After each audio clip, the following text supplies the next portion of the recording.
Hi hello friend, welcome back to Lata YouTube channel. ಎಲ್ಲರೂ ಹೇಗಿದ್ದೀರಾ?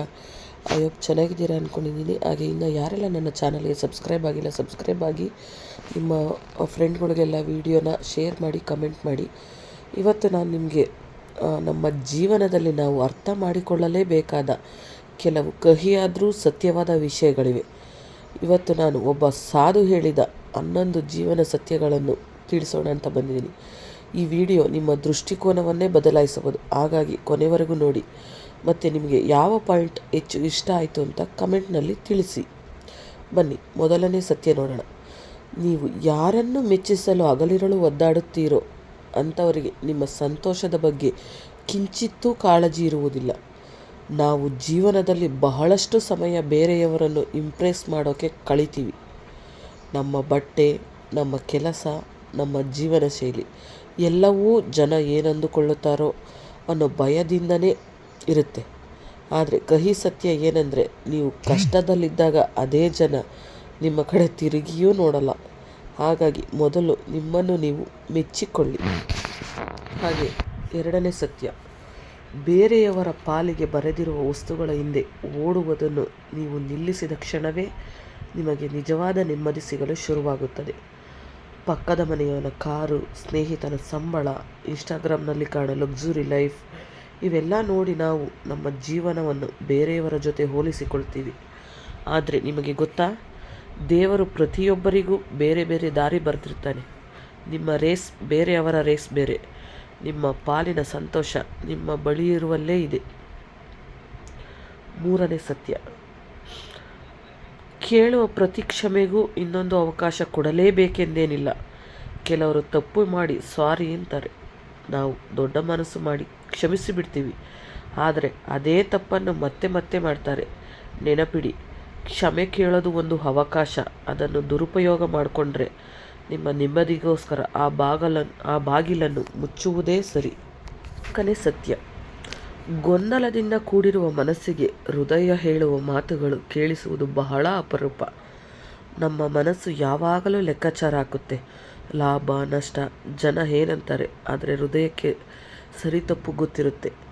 ಮನಸ್ಸು ತುಂಬ ಗೊಂದಲದಲ್ಲಿದ್ದಾಗ 2 ನಿಮಿಷ ಕಣ್ಣು ಮುಚ್ಚಿ ಕುಳಿತುಕೊಳ್ಳಿ.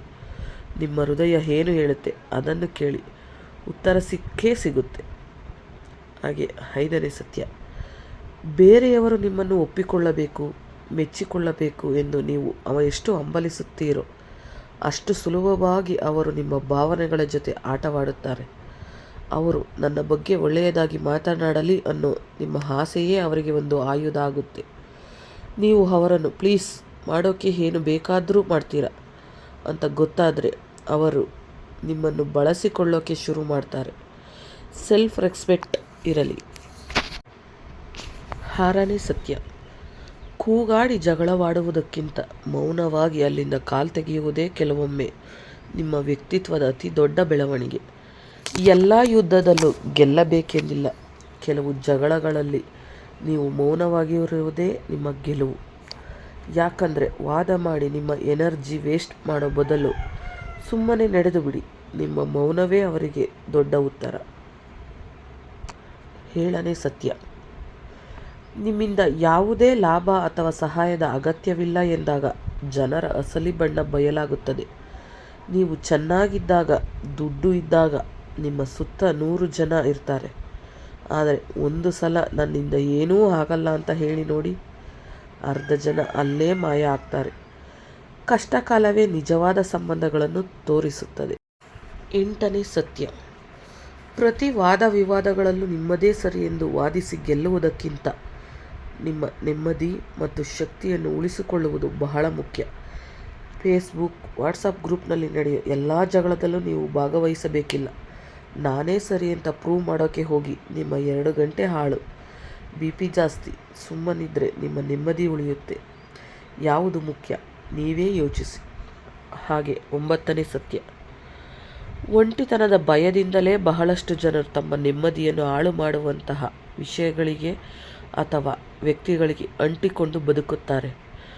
ಒಂಟಿಯಾಗಿರೋ ಬದಲು ಹೇಗಿದ್ರೂ ಪರವಾಗಿಲ್ಲ ಅಂತ ಟಾಕ್ಸಿಕ್ ಸಂಬಂಧದಲ್ಲಿ, ಕೆಟ್ಟ ಕೆಲಸದಲ್ಲಿ ಜನ ಇರ್ತಾರೆ. ಆದರೆ ನೆನಪಿಡಿ, ತಪ್ಪಾದ ಜನರ ಜೊತೆ ಇರುವುದಕ್ಕಿಂತ ಒಂಟಿಯಾಗಿರುವುದೇ ವಾಸಿ. ಒಂಟಿತನ ನಿಮ್ಮನ್ನು ಪರಿಚಯ ಮಾಡಿಸುತ್ತದೆ. 10ನೇ ಸತ್ಯ, ಉತ್ಸಾಹ ಅಥವಾ ಪ್ರೇರಣೆ ಕೈಕೊಡುವಂತಹ ಕಠಿಣ ಹಾದಿಯಲ್ಲೂ ನಿಮ್ಮಲ್ಲಿರುವ ಶಿಸ್ತು ನಿಮ್ಮನ್ನು ಗುರಿಯತ್ತ ಕೊಂಡೊಯ್ಯುತ್ತದೆ. ಮೋಟಿವೇಶನ್ ಪ್ರತಿದಿನ ಇರಲ್ಲ. ಸೋಮವಾರ ಜಿಮ್ ಹೋಗೋ ಉತ್ಸಾಹ ಶುಕ್ರವಾರ ಇರಲ್ಲ. ಆದರೆ ನೀವು ಅಲಾರಾಮ್ 5 ಗಂಟೆಗೆ ಅಂತ ಶಿಸ್ತು ಮಾಡಿಕೊಂಡಿದ್ದರೆ ಮನಸ್ಸು ಇಲ್ಲ ಅಂದರೂ ದೇಹ ಎದ್ದು ಬಿಡುತ್ತೆ. ದೊಡ್ಡವರು ಆಗೋಕ್ಕೆ ಬೇಕಾಗಿರೋದು ಮೋಟಿವೇಶನ್ ಅಲ್ಲ, ಡಿಸಿಪ್ಲಿನ್.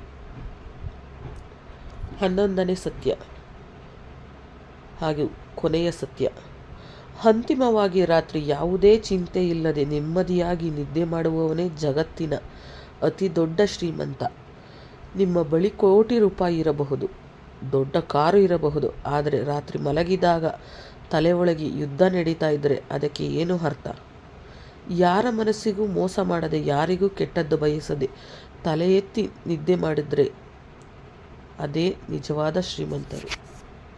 ಸ್ನೇಹಿತರೆ, ಈ 11 ಸತ್ಯಗಳಲ್ಲಿ ನಿಮಗೆ ಯಾವುದು ಹೆಚ್ಚು ಕಾಡಿತು? 3ನೇ ಸತ್ಯನ ಅಥವಾ 11ನೇ ಸತ್ಯನ? ಕಮೆಂಟ್ನಲ್ಲಿ ತಿಳಿಸಿ. ಈ ವಿಡಿಯೋ ಇಷ್ಟ ಆಯಿತು ಅಂದರೆ ಲೈಕ್ ಮಾಡಿ, ನಿಮ್ಮ ಸ್ನೇಹಿತರಿಗೂ ಶೇರ್ ಮಾಡಿ. ಇಂತಹ ಇನ್ನಷ್ಟು ಜೀವನ ಪಾಠಗಳಿಗೆ ನಮ್ಮ ಚಾನಲ್ ಸಬ್ಸ್ಕ್ರೈಬ್ ಮಾಡಿ. ಸಿಗೋಣ ಮುಂದಿನ ವಿಡಿಯೋದಲ್ಲಿ. ನಮಸ್ಕಾರ.